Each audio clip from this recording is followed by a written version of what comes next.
Hello. Yes, my name's Darius Rafieyan. I'm a reporter covering venture capital and startups for Business Insider. I'm going to preside over you from the lectern here. We have an amazing panel today. We've got Alex Sharata from NEA. We've got Samir Menon from BlackRock and Kristin Gunther from Revolution. So these are all amazing growth stage investors here. I'd like to dive right in with you, Alex. It's been a barren landscape for tech IPOs and M&A for a while now. Of course, plenty of companies are proving that you can still get plenty of capital in private markets, you can get plenty of liquidity in secondary markets. So when you're thinking about growth stage investments and you're thinking about exits, how prominent is the IPO in your decision calculus, and how has your decision calculus changed in recent years in response to the kind of muted exit environment? Yeah, well, thanks for having us.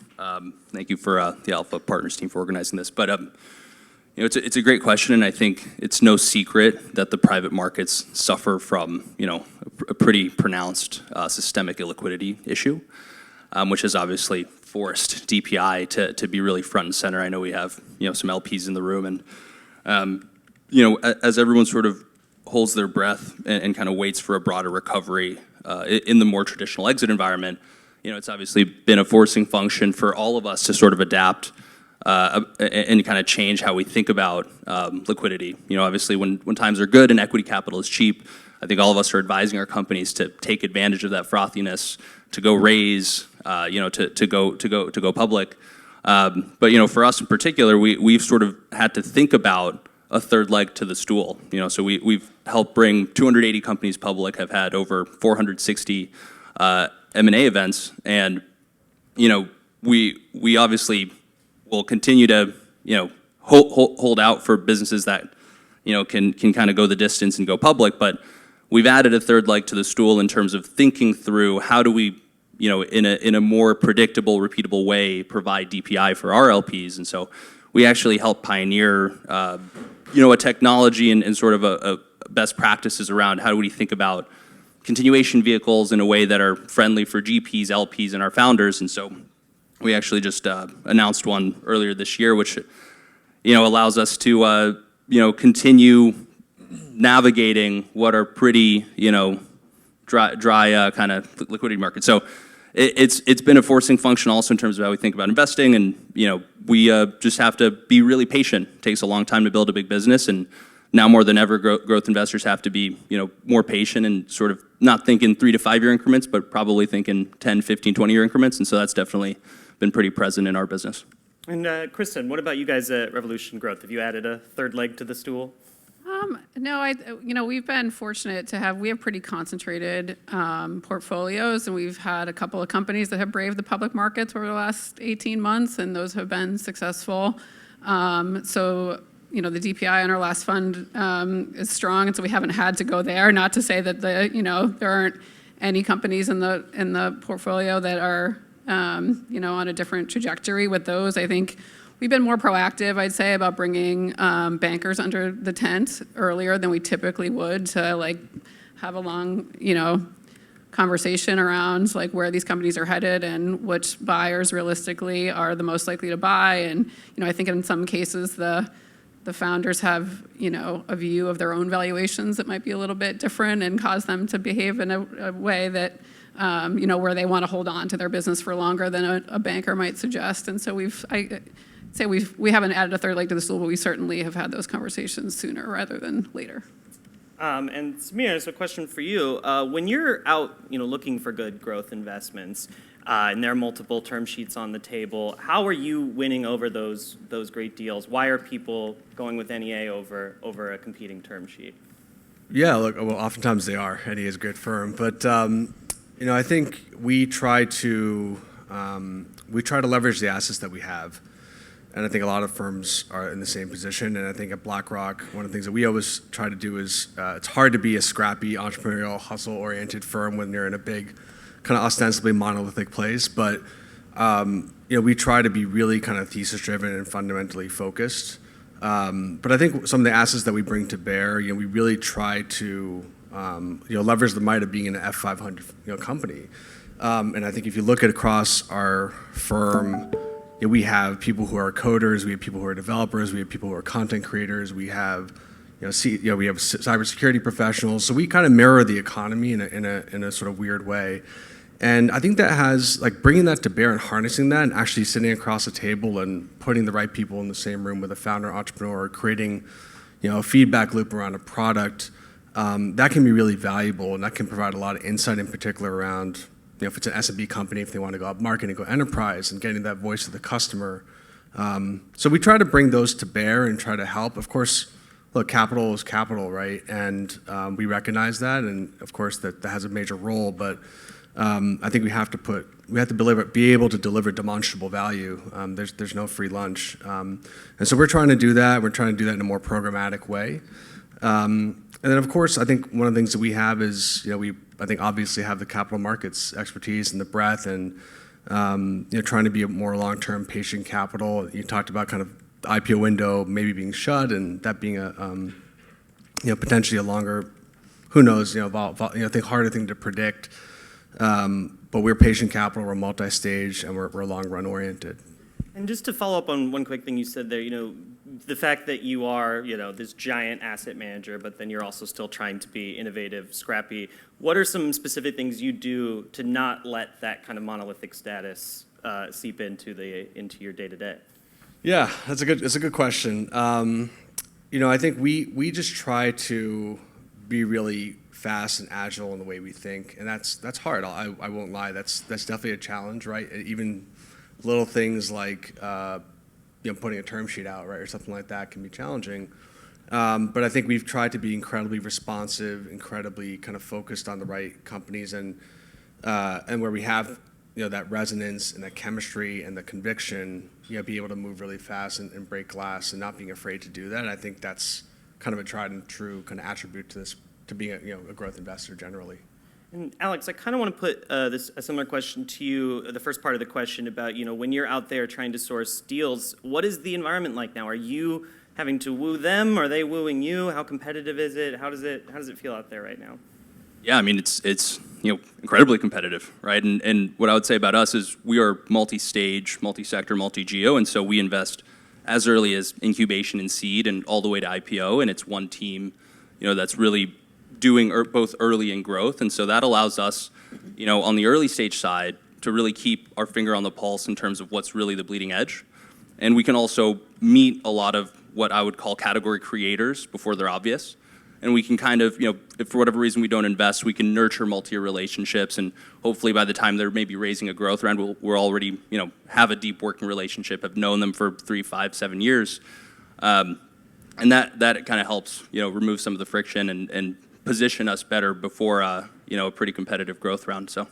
And Kristin, I'm going to ask all of you guys about this, but I want to get your take, Kristin, on what do you bring to the table to kind of help your company succeed? Every fund out there is trying to make a pitch that they have something unique, they have some kind of special sauce that can help their investments be successful. For you at Revolution Growth, what is that special sauce? Sure, yeah. I mean, I think there's some things that are just table stakes, right? Like introducing them to customers, helping with C-suite hires, et cetera. I think for us, we try to lean into what makes us different, and being located in DC, we actually lean hard into that. We have a couple of lobbyists on our team that work pretty closely with our investment team. They sit in on all of our weekly calls. They are super familiar with our company, such that both existing companies, they can really help, and we have a bunch of case studies on this. They can really put their thumb on the scale of legislation, and so it was tremendously helpful during COVID. For example, for our companies, our lobbyists got a bunch of language written into the CARES Act that helped a bunch of our companies. In one case,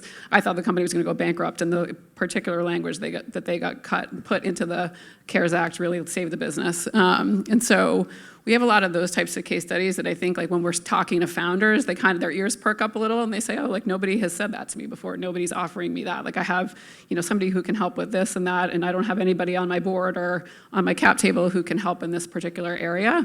And so that's something that we've leaned into for sure. The other thing, it's sort of table stakes, but reputationally, we've never walked away from a term sheet. That's something in this market that has been really important. Like when it was really frothy, like less so. But now, like people want to know, like you're giving them a term sheet, you're doing the deal. And so being able to like say that with a straight face has been really helpful in terms of winning deals. And then I guess the last thing, this is maybe a hot take, but like I like to ask founders, like, what do you want from us? How do you want us to add value? And like sometimes the answer is like they don't. They want your money, and like the company's doing well, and they say, hey, if you hit your numbers and you're doing well, like I'll stay out of your hair. Like I'm not an expert in this sector. Like I'm not going to give you advice you don't want or need. And that, in a couple of instances has worked out really well too. And I want to ask you about the sort of DC aspect of it, and helping with kind of regulatory hurdles. That's a very interesting competitive advantage that I don't hear a lot about. But I was talking to a political strategist who works with tech companies on similar things like that, and he basically said, getting if your company is dependent on an act of Congress, it's dependent on a miracle. Nothing's going to ever happen in that space, so give it up. I'm curious. It sounds like you feel pretty confident about navigating the sort of public policy side of things and the lawmaking side of things. I wonder if you could just say more about how difficult is that in the current political environment? We wouldn't invest in something if it took an act of Congress to make it, the company a thing. But like we had, I don't know, again, going back to existing portfolio companies, I have a company, it's a robotics business in the agriculture space, and our policy folks, they are like on top of the farm bill and like how that is evolving. And they work very closely with our company, our portfolio company, to give them a heads up on like, hey, we're going to want to change this language to make sure that there's precision agriculture money built in here, et cetera.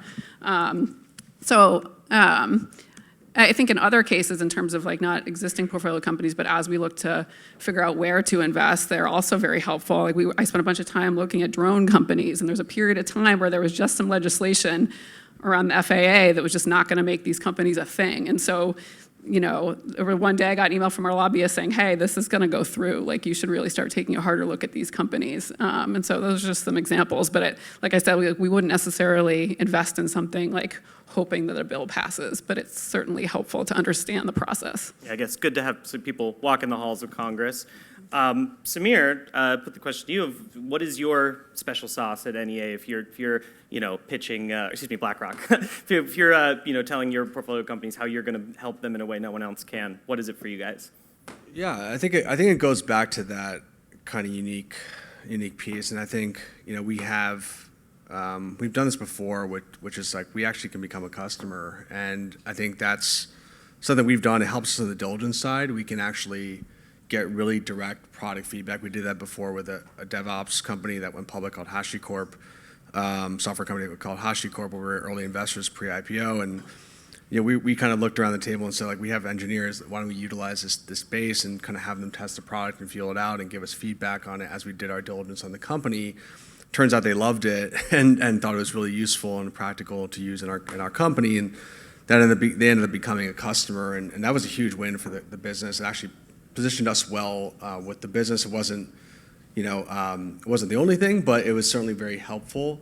There are other examples of being valuable, and I think we're talking about AI, and I'm really excited about it. But last year, sustainability was sort of one of the buzzwords, and I think it still is to some degree. But we invested in the company that does flexible warehousing, and part of the premise was, can we be creative around a sustainability narrative around not building new warehouses, utilizing existing capacity, being more efficient around that, and creating kind of a B2B marketing message around that, in particular as enterprises or customers rather think about how do they prove better sustainability or hitting their targets, et cetera, to their stakeholders and the like. And so BlackRock has been very vocal. I think that's pretty public knowledge, very vocal about ESG and things like that. And so we have quite a bit of resources in the firm that we're able to kind of bring to bear and help that company with kind of crafting that narrative and building a little bit of a strategy and approach. And for kind of a Series C company that's $30 million in revenue, doesn't have all the resources, and frankly that's not what they should be focused on doing, right? They're focused on just executing and knocking down wins and growing. That kind of like additional support can be really valuable and helpful. And so I think it comes down to that. That's part of the secret sauce, and something we're, again, trying to curate and be better at. It's an evolving effort. And Alex, I want to give you a chance to talk your book too. So what's NEA's secret sauce? Hopefully, Tyler from Second Front can say some good words after. We're lucky to be partnered with him. But you know, at our core, we are company builders, and that's very central to our DNA. You know, a lot of myself included, and many of our partners are former founders and operators, and so we don't take a prescriptive approach by any means. We're very much, you know, doing everything we do in service of our founders and entrepreneurs, and we've also just seen a lot of, you know, success case studies, right? Whether it's having, you know, the good fortune to be partnered with Workday or Salesforce or Databricks, Cloudflare, et cetera, and just kind of understanding how to reverse engineer what that, you know, success path looks like, and being able to tailor advice to a company regardless of what stage it's at. That's a huge piece for us. So last question for all of you guys. I'm contractually obligated to ask about AI. So, you know, I'm hearing, you know, I cover VC and startups, and I hear these crazy anecdotes of, oh, this person had a, you know, PhD from Stanford in a pitch deck, and they got a $100 million check. You know, obviously you guys are a little bit later stage than that. But when you're thinking about investing in one of these AI forward companies that is, you know, either going to change the world or amount to nothing, how do you differentiate between the stuff that is step change, paradigm shifting, future defining, and the stuff that's going to go by the wayside? If you could give some advice on how to tell the wheat from the chaff in all of this flurry of AI companies that have started up. Why don't we start with you, Alex? Yeah, I mean, we've been longtime investors in AI. You know, before the generative wave, you know, if you look back 10, 15 years, when it was still called ML and you know, different flavors, and so. Again, dating back to 10 years ago, we've been fortunate enough to partner with companies like Databricks and many others that have sort of given us very much a front row seat to what is sort of pushing the envelope in terms of, you know, the innovation curve. And so for us, in terms of assessing the wheat from the chaff, it's very much like looking at where there's a push versus a pull, and assessing quality of the team. And to your point, there's been a lot of teams that have gone out and raised really large rounds at really large prices with very little revenue. And I think for growth stage investors, that breaks a lot of our mental models. But you know, if you apply kind of the early stage investor hat, it really just comes back down to strength of team. Kristin, what about you? Yeah, I agree with that. I'd say like we've been pretty cautious around AI, and we're very disciplined on valuation in general, and so that has meant that we've had to pass on a lot of interesting stuff. In the space. One, I guess, exception we've made is just around AI as it's applied to healthcare, clinical trials, et cetera. It's just an area we've had some success, and have actually used some of our portfolio companies to help with diligence on the others. And so there's just an area we've developed some comfort. But I'd say other than that, like, it's a pretty high bar. Yeah, I agree. I think it's really challenging. I think, obviously, we're sort of, at least for us, we're sort of a derivative of what happens in the early stage. Some of these companies are rapidly accruing capital and consuming capital equally, and growing to a state where they might look like you know, good growth investments. They're kind of hitting that criteria from a top line perspective, but they sort of fall apart when you think about kind of the cost structure and the margin profile and what it takes to scale the business, and just thinking about the fundamentals. And so I think that's where it really kind of is helpful to be disciplined and focused, is just being really, you know, excruciatingly focused on being a fundamental kind of type investor on these businesses. And of course, it's also about the markets, right? Like, I think looking at company, you know, specific verticals where maybe there's interesting competitive dynamics, where maybe there's a sleepy incumbent that can't challenge with an AI deployment, or, you know, and that could present an opportunity, whether it's dental, legal, accounting, whatever the vertical might be. And then again, I think it's also about the team and the quality and the ability that particular team to grow and evolve. Because I think one thing for sure is the velocity of change in this space is unlike anything I think at least I've seen in my time as an investor. And I think you just have to have a team that's capable of evolving really rapidly. And Samir, do you agree with Alex's assessment that you have to sort of break your mental models a little bit, or would you agree with that? Yeah, I mean, look, at the end of the day, we're definitely in kind of the I don't want to say the betting industry, but we definitely have to stretch and to think a little bit about, you know, what these businesses could be. And I think you have to take a little bit of a longer horizon view as a growth investor, because I think this category is going to be one that is a sort of the way it's going to play out is over decades. And I think if you have a longer run view, and you obviously combine that with some of the macro comments about, you know, maybe companies are staying private longer and all these different things, I think you have to think about it in that perspective. And I think you're going to have to stretch for some of these companies. But I think being focused on selecting the right ones is absolutely critical. And I think that comes back to the kind of the framework and the filter that I just talked about. Well, Samir, Kristin, Alex, thanks so much for joining us. Great to get your insights.